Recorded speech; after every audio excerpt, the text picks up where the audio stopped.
Do children's stories make for good horror movies? We'll find out today on episode 3 of The Mic Drop, now showing Winnie the Pooh, Blood and Honey. Eeyore, we were friends for many years, and you're out now.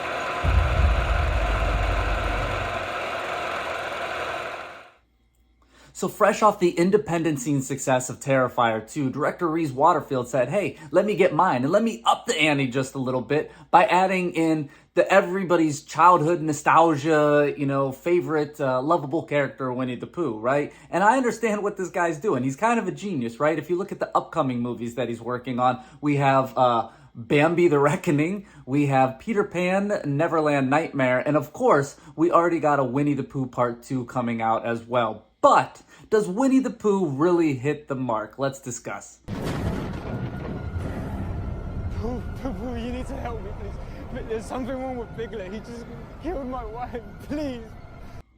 So Pooh, Blood and Honey basically tells the story of Christopher Robin through the years as he's now getting ready for college and he has to leave the 100 Acres forest. Well, Pooh and all his friends, being reliant on Christopher Robin, get really ticked off that he left, and when he returns 5 years later, they've basically had to turn on each other and eat each other, and there's just a bloodlust out there. Now, this actually could have been a really cool story, and I definitely understand where they were going with it. Unfortunately, all of a sudden, it just morphs into like a girls' weekend out in the cabin where Pooh and Piglet, because they're the only two left, kind of go crazy. Now, I can forgive a lot of things, and once again, I was not expecting this to be a good movie to begin with, but what I cannot forgive is your main character, which is Winnie the Pooh, which is what you have on all the posters, which is what everybody's kind of tuning in to see. Is this going to be good? Is this going to be scary? Is basically just a rubberized mask that keeps coming up, Piglet the exact same, that if you're going to get one thing right in this movie, if you're going to spend the budget on one thing,